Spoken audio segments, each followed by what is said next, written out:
നമസ്കാരം, ന്യൂസ് 17ലേക്ക് സ്വാഗതം. CITU സ്ഥാപക ദിനത്തോടനുബന്ധിച്ച് പ്രവർത്തകർ മൂവാറ്റുപുഴ ജനറൽ ആശുപത്രിയിൽ ശുചീകരണ പ്രവർത്തനങ്ങൾ നടത്തി. CPM ജില്ലാ കമ്മിറ്റി അംഗം A. അൻഷാദ് ശുചീകരണ പ്രവർത്തനങ്ങളുടെ ഉദ്ഘാടനം നിർവഹിച്ചു.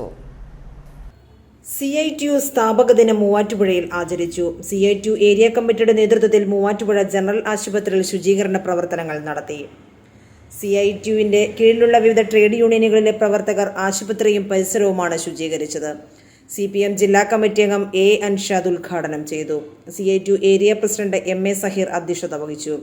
CITU area secretary CK Soman, Saji George, MR Prabhakaran, PM Ibrahim, KG Anilkumar, R. Rakesh, BU Hamza, T. Prasad എന്നിവർ സംസാരിച്ചു. Team news 17.